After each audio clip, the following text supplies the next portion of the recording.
ക്യാരക്ടറിൽ നിന്ന് നമുക്കത് മനസ്സിലാക്കി എടുക്കാവുന്ന കാര്യമുള്ളൂ. Hi, welcome to entry Montessori. എൻ്റെ പേര് സിനിയ. നമ്മൾ ഇന്ന് ഡിസ്കസ് ചെയ്യാനായിട്ട് പോകുന്നത് എഡ്യൂക്കേഷണൽ സൈക്കോളജിയാണ്. സൈക്കോളജി എന്ന് പറഞ്ഞ സബ്ജക്റ്റ് മോണ്ടിസോറി ടീച്ചിങ്ങിൽ നമുക്ക് പഠിക്കാനുള്ളതാണ്. അപ്പോൾ എന്താണ് ഈ സൈക്കോളജി എന്നോർത്ത് നമ്മൾ ടെൻഷനൊന്നും അടിക്കേണ്ട കാര്യമൊന്നുമില്ല. വളരെ സിമ്പിളായിട്ട് കുഞ്ഞുങ്ങളോട് എങ്ങനെ പെരുമാറണം, കുഞ്ഞുങ്ങളുടെ മനഃശാസ്ത്രം എന്താണ്, അതൊക്കെയാണ് നമുക്ക് പഠിക്കാനുള്ളത്.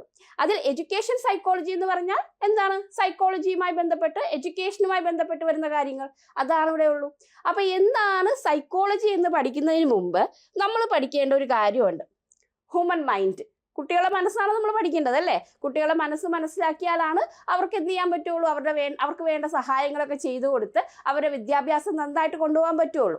അപ്പോൾ അതുകൊണ്ട് ആദ്യം സൈക്കോളജി പഠിക്കുന്നതിന് മുമ്പ് ഹ്യൂമൻ മൈൻഡ് എന്താണെന്ന് പഠിക്കണം, മനുഷ്യൻ്റെ മനസ്സൊന്ന് പഠിക്കണം. അത് നമുക്ക് വളരെ സിമ്പിളായിട്ടൊന്ന് പറയാം. അതായത് മനുഷ്യൻ്റെ മൈൻഡ് അല്ലെങ്കിൽ മനുഷ്യ മനസ്സെന്ന് പറഞ്ഞാൽ 3 തലങ്ങളുണ്ട്, 3 ഭാഗങ്ങളായിട്ടാണ് മനുഷ്യൻ്റെ മനസ്സ് വരുന്നത്. Conscious mind, sub conscious mind and unconscious mind. ഈ പേര് കേൾക്കുമ്പോൾ ടെൻഷൻ ഒന്നും വിചാരിക്കേണ്ട. എന്താണ് ഈ കോൺഷ്യസ് മൈൻഡ്, എന്താണ് സബ് കോൺഷ്യസ്, എന്താണ് അൺകോൺഷ്യസ് എന്ന് നമ്മളിങ്ങനെ പറഞ്ഞു കഴിയുമ്പോൾ മനസ്സിലാവും. അപ്പോൾ ക്ലാസ് ഒന്ന് നോക്കാം.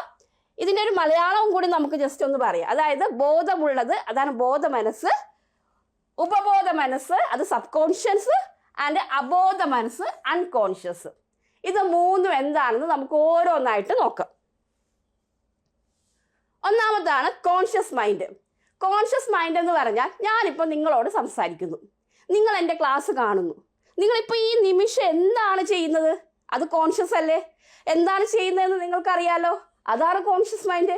അത്രേ ഉള്ളൂ കോൺഷ്യസ് മൈൻഡ് എന്ന് പറഞ്ഞാൽ. അതായത് നമ്മുടെ മനസ്സിൻ്റെ ഏറ്റവും ഉയർന്ന ഭാഗം, അതായത് മുകളിൽ കാണുന്നത്, നമുക്ക് കാണാൻ പറ്റുന്ന, അതായത് കാണാനൊന്നും പറ്റില്ല, അതല്ല ഉദ്ദേശിച്ചത്, നമുക്കങ്ങനെ അറിയാൻ പറ്റുന്നത് അല്ലേ? ഇപ്പം ഞാൻ എന്ത് ചെയ്യുന്നു എന്ന് എനിക്കറിയാം, നിങ്ങൾ എന്താണ് ചെയ്യുന്നതെന്ന് നിങ്ങൾക്കും അറിയാം. അതാണ് എന്തെന്ന് കോൺഷ്യസ് മൈൻഡ് എന്ന് പറയുന്നത്. ഓക്കെ, ഇത് മാറിപ്പോയി. കോൺഷ്യസ് മൈൻഡ് എന്ന് പറയുന്നത് ഓക്കെ. അപ്പോൾ ഇത് അപ്പർ ലെയർ ആണ്, നമ്മുടെ മൈൻഡിൻ്റെ അപ്പർ ലെയർ, ഏറ്റവും മുകളിലുള്ള ഭാഗമാണ്. അപ്പോൾ കോൺഷ്യസ് മൈൻഡിനെ കുറിച്ച് ഡൗട്ടൊന്നും ഇല്ലല്ലോ. ഇനി ഇതിൻ്റെ ഒരു പ്രത്യേകത എന്താണ്? ഗിവൺ മൂമെന്റ് അല്ലേ? നമ്മളിപ്പോൾ ഏത് മൂമെന്റിലാണ് നിൽക്കുന്നതെന്ന് നമുക്കറിയാം. നമ്മളിപ്പോൾ എന്താണ് ചിന്തിക്കുന്നത്, എന്താണ് പ്രവർത്തിക്കുന്നതെന്ന് നമുക്കറിയാം. അതാണ് കോൺഷ്യസ്. ഓക്കെ, ബോധ മനസ്സെന്ന് പറയും. ഓക്കെ, അത്രയും സിമ്പിളാണ്. നമ്മുടെ ഫീലിങ്സ്, നമ്മുടെ തോട്ട്, അതെല്ലാം ഇതിൽ വരും. നിങ്ങൾ അത്രയും മനസ്സിലാക്കി വെക്കുക. അപ്പോൾ കോൺഷ്യസ് എന്നത് ഈസി അല്ലേ? ഇനി അടുത്തതാണ് sub conscious. Sub conscious mind എന്ന് പറഞ്ഞാൽ ഈ കോൺഷ്യസ് മൈൻഡിൻ്റെ തൊട്ട് താഴെയാണ് നിൽക്കുന്നത്. അതായത് നമ്മൾ എക്സാമൊക്കെ എഴുതുന്ന സമയത്ത് പഠിച്ചു വെച്ചിട്ട് പോകും, അത് എപ്പോഴെപ്പോഴും നമ്മൾ ഓർത്ത് വയ്ക്കുമോ? ഇല്ല. പക്ഷെ എക്സാമിൻ്റെ ടൈമിൽ നമ്മളത് ഓർത്ത് പറയും, അത് ഓർത്ത് എക്സാം എഴുതും, പാസ്സാവും. അതാണ് ഈ സബ് കോൺഷ്യസ്. ഓക്കെ, സിമ്പിൾ അല്ലേ? അതായത് നമുക്കത് ഇപ്പോൾ ഓർമ്മയില്ല, പക്ഷെ നമുക്ക് ഓർത്തെടുക്കാം. അല്ലെങ്കിൽ ഇന്നലെ എന്താ സംഭവിച്ചത് ഇപ്പോൾ പെട്ടെന്ന് ചോദിക്കുമ്പോൾ നമുക്ക് കിട്ടില്ല, പക്ഷെ നമ്മളൊന്ന് ഓർത്താലോ, ഒന്ന് ഇരുത്തി ഒന്ന് ആലോചിച്ചാലോ നമുക്കത് ഓർത്തെടുക്കാൻ പറ്റും. അതാണ് എന്തെന്ന് സബ് കോൺഷ്യസ്. അത്രയേ ഉള്ളൂ. അപ്പോൾ കോൺഷ്യസും സബ് കോൺഷ്യസും മനസ്സിലായില്ലേ? വളരെ സിമ്പിൾ ആയിട്ടുള്ള 2 ഭാഗങ്ങളാണ്. കോൺഷ്യസ് എന്ന് പറഞ്ഞാൽ നമ്മളിപ്പോൾ എന്താണ് ചെയ്യുന്നതെന്ന് അറിയുന്ന ഒരു അവസ്ഥ. സബ് കോൺഷ്യസ് എന്ന് പറഞ്ഞാൽ എന്താണ്? ഇപ്പോൾ ഓർമ്മയില്ല എങ്കിലും ഞാനത് ഓർത്തെടുക്കും. എക്സാമൊക്കെ എഴുതുന്നത് ഈ ഒരു സബ് കോൺഷ്യസിൽ പറയാം. ഇനി അടുത്തതാണ് അൺകോൺഷ്യസ് മൈൻഡ്. ഇതെല്ലാ മനുഷ്യർക്കുള്ള അൺകോൺഷ്യസ് മൈൻഡ് അവർക്ക് അറിയാൻ പറ്റില്ല. അവർക്ക് നമ്മുടെ ഉള്ളിൻ്റെ ഉള്ളിൽ നമ്മളത്ര പെർഫെക്റ്റ് ഒന്നുമല്ല. എല്ലാ മനുഷ്യർക്കും ഈ മൃഗങ്ങളെ പോലെ മൃഗീയ സ്വഭാവങ്ങളൊക്കെ ഉണ്ട്, എല്ലാവർക്കും ഉണ്ട്. ആ സ്വഭാവങ്ങളൊക്കെ എവിടെ ഇരിക്കുന്നത്? നമ്മുടെ ഏറ്റവും ഉള്ളിൽ, ഇന്നർ പാർട്ടിലാണ്, നമ്മുടെ മൈൻഡിൻ്റെ ഏറ്റവും ഇന്നർ ആയിട്ടുള്ള ഭാഗത്താണ്. അതായത് ഈ സൈക്കോ, ആ ഒരു ക്യാരക്ടർ ഇല്ലേ, അങ്ങനെ നമ്മൾ പറയാറില്ലേ ഇയാൾ സൈക്കോയാണ്, അങ്ങനെ പറയുന്ന ആ ഒരു ക്യാരക്ടർ എവിടെയാണ് ഉള്ളത്? നമുക്ക് എല്ലാവർക്കും ഉണ്ട്, പക്ഷെ അത് എവിടെയാണ് ഉള്ളത്? നമ്മുടെ ഏറ്റവും ഉള്ളിൽ, നമ്മുടെ മനസ്സിൻ്റെ അകത്ത് ഏറ്റവും ഉള്ളിലായിട്ടാണ് ഈ പറയുന്ന ഈ ഒരു മൈൻഡ് ഉള്ളത്, അൺകോൺഷ്യസ് മൈൻഡ് ഉള്ളത്. ഇവിടുത്തെ പ്രത്യേകത എന്താണ്? നമുക്ക് ഒരുപാട് ആഗ്രഹങ്ങളുണ്ടാവും. എനിക്ക് കാറ് വാങ്ങിക്കണം, ഒരുപാട് ആഗ്രഹങ്ങളുണ്ടാവും. ആ ആഗ്രഹങ്ങളൊക്കെ എന്തായിരിക്കും? ചിലപ്പോൾ നടക്കുമൊന്നുമില്ല അല്ലേ? അങ്ങനെ നടക്കാതിരിക്കുന്ന ആഗ്രഹങ്ങളൊക്കെ എവിടെ ഉണ്ടാവും? ഈ അൺകോൺഷ്യസ് മൈൻഡിൻ്റെ അകത്തുണ്ടാവും. അവിടെ അതങ്ങനെ ഇരിക്കുകയായിരിക്കും. അതുമാത്രമല്ല, നമുക്ക് നല്ല സ്വഭാവമല്ല, കുറച്ച് മോശ സ്വഭാവങ്ങളും ഉണ്ട്. അത് പുറത്ത് വരാത്തത് എന്തുകൊണ്ടാണ്? നമ്മൾ മോറൽ വാല്യൂസിൽ വിശ്വസിക്കുന്നതുകൊണ്ടാണ് അല്ലേ. നമുക്ക് മോറൽ വാല്യൂസ് ഉണ്ട്. ആ വാല്യൂസ് ഉള്ളത് കൊണ്ടാണ് നമ്മുടെ ഉള്ളിലുള്ള ഒരുപാട് നെഗറ്റീവ് ക്യാരക്ടേഴ്സ് അത് അതുപോലെ അവിടെ ഇരിക്കുന്നത്. അതേസമയം നമുക്ക് മോറൽ വാല്യൂ ഇല്ലെങ്കിലോ ആ ക്യാരക്ടറൊക്കെ പുറത്തു വരും. ചില ആളുകൾ ഇപ്പോൾ കില്ലേഴ്സാണ്, അതായത് സൈക്കോ കില്ലർ അങ്ങനെയൊക്കെ പറയുന്ന ആൾക്കാരൊക്കെ കേൾക്കാറുണ്ട് അല്ലേ. അവർക്ക് എന്താ അവസ്ഥ? അവർ അൺകോൺഷ്യസിലാണ് ജീവിക്കുന്നത്, അവർക്ക് കോൺഷ്യസ് മൈൻഡ് ഇല്ല. അപ്പോൾ ആ അൺകോൺഷ്യസ് മൈൻഡിലുള്ള അവരുടേതായിട്ടുള്ള കുറെ കാര്യങ്ങളുണ്ട്, സൈക്കിക് ക്യാരക്ടർ ഉണ്ട്, അത് പുറത്തു വരും. അത് മാത്രമല്ലാതെ നമുക്ക് ഒരുപാട് പെയിൻഫുൾ ആയിട്ടുള്ള സംഭവങ്ങൾ ഉണ്ടാവും അല്ലേ. നമ്മുടെ ലൈഫിൽ നമുക്ക് ഒരുപാട് പെയിൻഫുൾ ആയിട്ടുള്ള സംഭവങ്ങൾ ഉണ്ടാവും. ആ സംഭവങ്ങളൊക്കെ ഈ അൺകോൺഷ്യസ് മൈൻഡിലായിരിക്കുന്നത്. നമ്മളത് ഓർക്കാൻ ഇഷ്ടപ്പെടില്ല അല്ലേ. നമുക്ക് ഇഷ്ടമില്ലാത്ത കാര്യങ്ങൾ അല്ലെങ്കിൽ നമ്മളെ വേദനിപ്പിച്ച കാര്യങ്ങൾ ഒരിക്കലും നമ്മൾ ഓർക്കില്ല. അത് നമ്മൾ എന്ത് ചെയ്യും? ഈ അൺകോൺഷ്യസ് മൈൻഡിലേക്ക് കൊണ്ടുവന്ന് ഇടും. അതുകൊണ്ട് ഇതൊരിക്കലും നമുക്ക് എന്ത് ചെയ്യാൻ പറ്റില്ല? റീകോൾ ചെയ്യാൻ പറ്റില്ല. പക്ഷേ ഇത് റീകോൾ ചെയ്യുന്ന ആളുകളുണ്ട്. അവരെങ്ങനെയുള്ളവരാണ്? സൈക്കിക് ആയിട്ടുള്ളവർ അല്ലെങ്കിൽ മാനസിക രോഗമുള്ളവർ. അവരൊക്കെ എങ്ങനെയായിരിക്കും? ഇത് ഈ ഒരു രീതിയിലായിരിക്കും ജീവിക്കുന്നത്. കണ്ടോ, നമ്മൾ ഈ ഒരു ഫിലിം ഒരുപാട് വട്ടം കണ്ട് ഇഷ്ടപ്പെട്ടിട്ടുള്ള ഒരു ഫിലിമാണ് മണിച്ചിത്രത്താഴ് എന്ന് പറഞ്ഞ ഫിലിം അല്ലേ. ഇതിൽ ഈ ശോഭന അവതരിപ്പിച്ച ആ ക്യാരക്ടർ എങ്ങനെയുള്ള ഒരു വ്യക്തിയായിരുന്നു? അൺകോൺഷ്യസ് മൈൻഡിൽ ജീവിക്കുന്ന ഒരു വ്യക്തിയായിരുന്നു അല്ലേ. ഓരോ ചിന്താഗതികൾ, അതായത് ആ ഒരു വ്യക്തിയുടെ ഉള്ളിൻ്റെ ഉള്ളിൽ പണ്ട് കാലങ്ങളിൽ ഉണ്ടായിരുന്ന പല തരത്തിലുള്ള പെയിൻഫുൾ ആയിട്ടുള്ള വേദനകൾ, അതുപോലെ തന്നെ അവരുടെ ക്യാരക്ടറിലുള്ള ചേഞ്ചസുകൾ, അതെല്ലാം ചേർന്ന് അവർ ആ നോർമൽ ക്യാരക്ടറിൽ നിന്നും മറ്റൊരു ക്യാരക്ടറിലേക്ക് പോവുകയാണ് ചെയ്തത്. അതെന്തുകൊണ്ടാണ്? ഇയാൾക്ക് എന്തില്ല? കോൺഷ്യസ് മൈൻഡ് ഇല്ല, സബ് കോൺഷ്യസ് മൈൻഡ് ഇല്ല. എന്ത് മാത്രമേ ഉള്ളൂ? അൺകോൺഷ്യസ് മൈൻഡ് മാത്രമേ ഉള്ളൂ. അപ്പൊ അങ്ങനെയുള്ള ഈ ഒരു ക്യാരക്ടർ നമ്മൾ കണ്ടിട്ടുണ്ട്. ഈ ക്യാരക്ടറിൽ നിന്ന് നമുക്ക് എന്ത് മനസ്സിലാക്കാം? അൺകോൺഷ്യസ് മൈൻഡായിട്ട് ഇയാൾ ചെയ്യുന്ന ഓരോ പ്രവൃത്തിയും നമ്മൾ എന്താ ഉദ്ദേശിക്കുന്നത്? ആ ഒരു ഭൂതം വരുന്നു, ഒരു പ്രേതം വരുന്നു എന്ന് നമ്മൾ ചിന്തിക്കുമല്ലേ. പക്ഷെ അങ്ങനെ ഒന്നുമല്ല. എന്താ സംഭവിച്ചിട്ടുള്ളത്? ഇയാൾക്ക് ആ ഒരു ക്യാരക്ടർ ഉണ്ട്. എന്തുണ്ട്? അൺകോൺഷ്യസ് മൈൻഡിൽ നമ്മൾ അടക്കി വെച്ചിരിക്കുന്ന കാര്യങ്ങൾ ഈ ഒരു ക്യാരക്ടർ എന്ത് ചെയ്യുന്നുണ്ട്? പ്രകടിപ്പിക്കുന്നുണ്ട്. ഓക്കെ, അതുകൊണ്ടാണ് ഈ ഒരു ക്യാരക്ടർ അൺകോൺഷ്യസ് ആണെന്ന് പറയുന്നത്. അപ്പൊ ഈ 3 തലങ്ങൾ നമുക്ക് മനസ്സിലായതാണ്. എന്തൊക്കെയാണ് ഈ 3 തലങ്ങൾ? ഏതൊക്കെയാണെന്ന് നോക്കിയേ. Conscious, sub conscious, unconscious. ഈ 3 മൈൻഡുകളും മനുഷ്യനുണ്ട്. ഈ 3 മൈൻഡുകളെ കുറിച്ച് പഠിക്കാനാണ് നമ്മൾ എന്തുപയോഗിക്കുന്നത്? സൈക്കോളജി ഉപയോഗിക്കുന്നത് അല്ലേ. മനുഷ്യന്റെ മനസ്സ് അതെങ്ങനെയാണ്? ഇപ്പൊ ഒരു രസകരമായിട്ട് പറയുകയാണെങ്കിൽ ഒരു സാഗരം പോലെയാണ് എന്നൊക്കെ നമുക്ക് പറയാം. മനുഷ്യ മനസ്സ് പെട്ടെന്നൊന്നും കണ്ടുപിടിക്കാൻ പറ്റില്ല. എൻ്റെ മുമ്പിലിരിക്കുന്ന നിങ്ങൾ എങ്ങനെയാണ് അല്ലെങ്കിൽ ഞാൻ എങ്ങനെയാണ് എന്നൊന്നും നമുക്ക് അറിയാൻ പറ്റില്ല അല്ലെ. എതിര് നിൽക്കുന്നവർക്ക് അറിയാൻ പറ്റില്ല. കാരണം എന്താണ്? മനുഷ്യ മനസ്സിന്റെ പ്രത്യേകതയാണ്. അപ്പൊ ഇത് 3നെയും കുറിച്ച് നമുക്ക് പഠിക്കാനാണ് നമ്മൾ എന്ത് യൂസ് ചെയ്തത്? സൈക്കോളജി യൂസ് ചെയ്യുന്നത്. അപ്പൊ നമുക്കിനി സൈക്കോളജിയിലേക്ക് പോകാലോ. 3 മൈൻഡുകളെ കുറിച്ച് നമ്മൾ പറഞ്ഞു. 3 മൈൻഡ് വളരെ ഈസിയാണ്. Upper part, middle part, lower part എന്ന് പറഞ്ഞ് 3 പാർട്ടുകൾ നമുക്കുണ്ടെന്ന് പറഞ്ഞു. ആ 3 പാർട്ടുകളുടെയും സ്വഭാവം എങ്ങനെയാണ് അത് പ്രകടിപ്പിക്കുന്നതെന്ന് നമ്മൾ പറഞ്ഞു. ഇനി നമുക്ക് പഠിക്കേണ്ടത് എന്താണ് സൈക്കോളജി? പറഞ്ഞേ. സൈക്കോളജി എന്ന് പറഞ്ഞാൽ ഒരു ഗ്രീക്ക് വേർഡാണ്.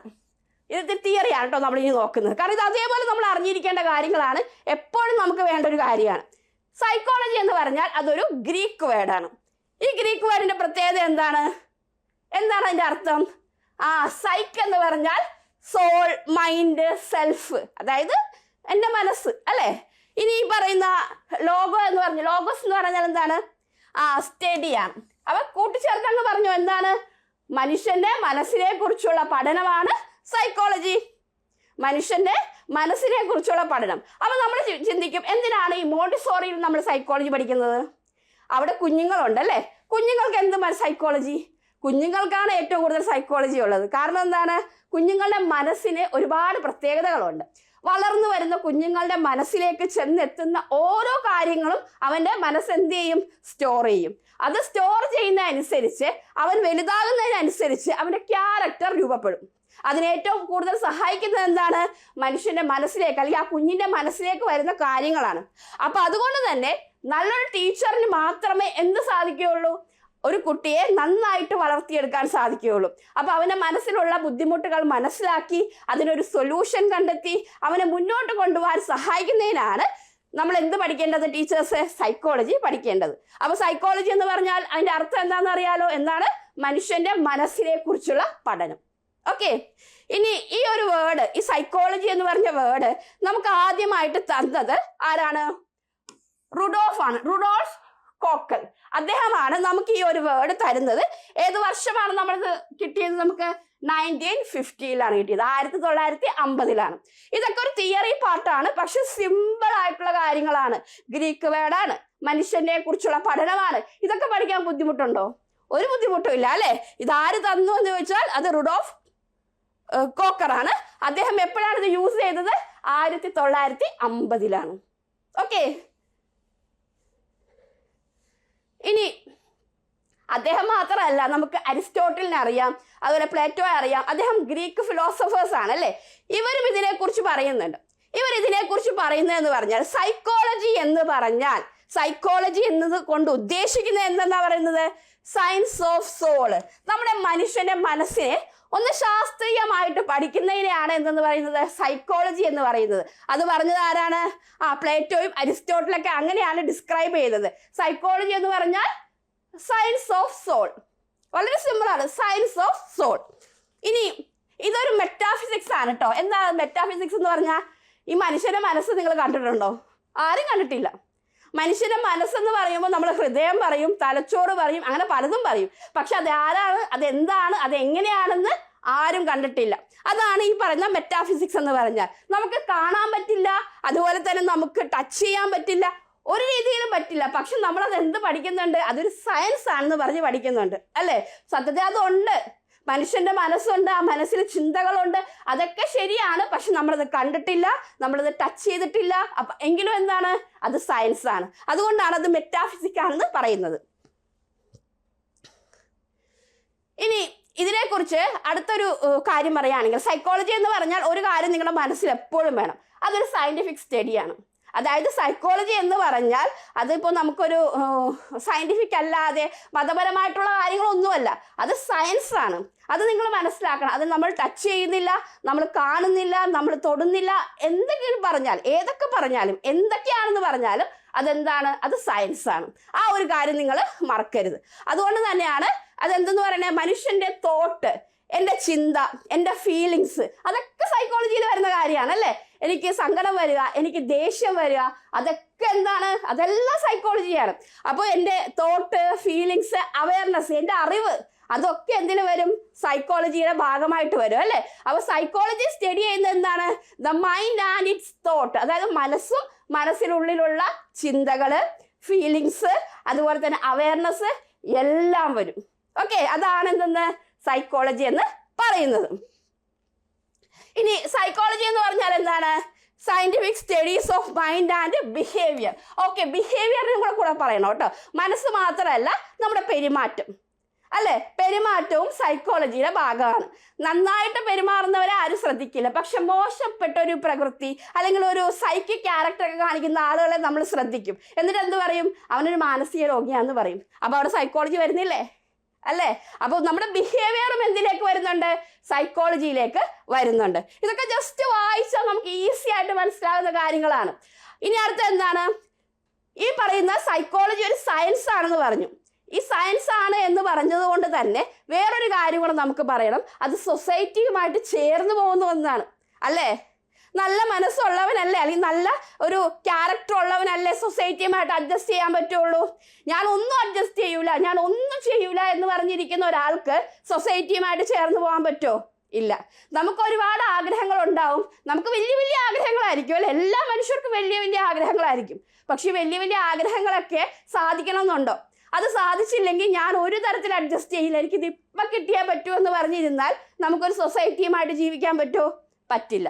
അതുകൊണ്ട് തന്നെ ഈ പറയുന്ന സൈക്കോളജി സയൻസ് ആണ്, അതിനോടൊപ്പം തന്നെ സൊസൈറ്റിയുമായിട്ട് ചേർന്ന് പ്രവർത്തിക്കുന്നതാണ്. മനുഷ്യന്റെ പെരുമാറ്റത്തെ സ്വാധീനിക്കും, മനുഷ്യന്റെ ബിഹേവിയറിനെ ഒപ്പം തന്നെ അവന്റെ മൈൻഡിന്റെ ഫീലിങ്സ്, തോട്ട്, അങ്ങനെയുള്ള കാര്യങ്ങളെ സ്വാധീനിക്കും, സൊസൈറ്റിയെ സ്വാധീനിക്കും. സൊസൈറ്റിയിലൊപ്പം പോകാനായിട്ട്, അതിൻ്റെ ഒപ്പം തന്നെ മുന്നോട്ട് പോകാനായിട്ട് നമ്മളെ സഹായിക്കുന്ന എന്താണ്? ഈ പറയുന്ന സൈക്കോളജി. എങ്ങനെയാണ് നമ്മൾ പ്രവർത്തിക്കുന്നത് അതനുസരിച്ചാണ്. ഓക്കെ, ഈ ക്യാരക്ടറിൽ നിന്ന് നമുക്കത് മനസ്സിലാക്കി എടുക്കാവുന്ന കാര്യമുള്ളൂ. ഇനി അടുത്തത്, നമ്മൾ കുറച്ച് വ്യക്തികൾ സൈക്കോളജിയെ കുറിച്ച് പറഞ്ഞ കാര്യങ്ങളാണ് പറയുന്നത്. ഇത് വലിയ ബുദ്ധിമുട്ടുള്ള കാര്യങ്ങളൊന്നുമല്ല, വലിയ വലിയ കാര്യങ്ങളൊന്നുമല്ല അവർ പറഞ്ഞിരിക്കുന്നത്. സെയിം കാര്യങ്ങൾ തന്നെ കുറച്ച് അങ്ങോട്ടും ഇങ്ങോട്ടും മാറ്റി മാറ്റി പറഞ്ഞു. അതിൽ ആദ്യമായിട്ട് നമുക്ക് പറയേണ്ടത് ആരെ കുറിച്ചാണ്? ഇമ്മാനുവൽ കാന്റിനെ കുറിച്ചാണ്. ഇദ്ദേഹമാണത്, ഇമ്മാനുവൽ കാന്റ്. ഇദ്ദേഹം ഒരു ജർമ്മൻ ഫിലോസഫറാണ്. ഇദ്ദേഹം എന്താ പറഞ്ഞിരിക്കുന്നത്? Psychology as the science of the mind. ഈ കാര്യം നമ്മൾ പറഞ്ഞ കാര്യം തന്നെയല്ലേ? അത് അദ്ദേഹം ഒന്ന് അദ്ദേഹത്തിൻ്റെതായിട്ടുള്ള ഒരു ഭാഷയിൽ അങ്ങ് പറഞ്ഞു. എന്താണ്? Psychology as the science of the mind. മനുഷ്യന്റെ മനസ്സിനെ കുറിച്ചുള്ള ഒരു സയൻസ് അല്ലേ സൈക്കോളജി? അതിലെന്തെങ്കിലും ഡൗട്ട് ഉണ്ടോ? ഇല്ല. അതാര് പറഞ്ഞു എന്ന് ചോദിച്ചാൽ ഇമ്മാനുവൽ കാന്റ്. അദ്ദേഹമാണ് പറഞ്ഞത്. ഇതാണ് ആ വ്യക്തി. ഓക്കെ, ഇനി അടുത്തൊരു വ്യക്തിയാണ് വില്യം ജെയിംസ്. വില്യം ജെയിംസ് എന്താ പറഞ്ഞത്? ഒന്ന് നോക്കിയേ.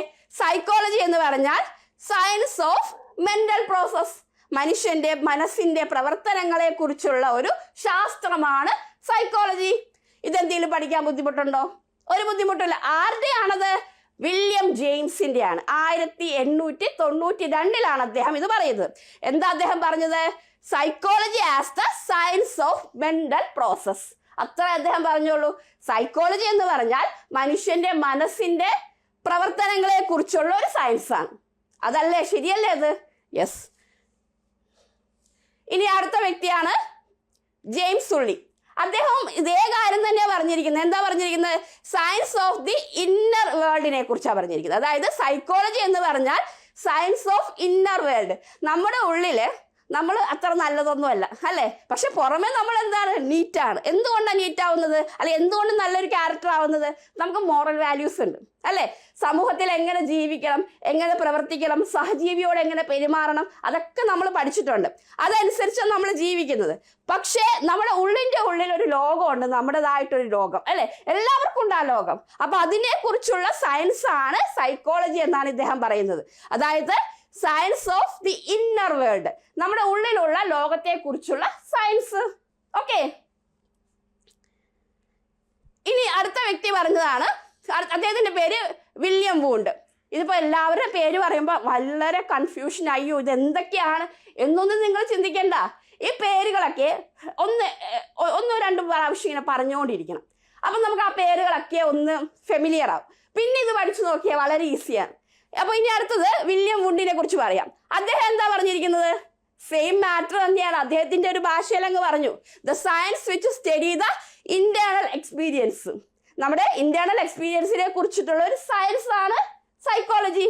അത്രമേ അദ്ദേഹം പറഞ്ഞിട്ടുള്ളൂ. William Wundt 1892. ഇനി അടുത്ത വ്യക്തി സ്കിന്നർ. സ്കിന്നർ വളരെ ഇമ്പോർട്ടൻ്റ് ആയിട്ടുള്ള ഒരു പേഴ്സൺ ആണ് കേട്ടോ. സൈക്കോളജിയിൽ വളരെ അധികം കോൺട്രിബ്യൂഷൻസ് ഒക്കെ ചെയ്തൊരു വ്യക്തിയാണ്. ഇദ്ദേഹമാണ് സ്കിന്നർ. അദ്ദേഹം എന്താ പറഞ്ഞത്? സെയിം അത് തന്നെയാണ് കേട്ടോ, ഒരു മാറ്റവും ഇല്ല. Science of behaviour and experience.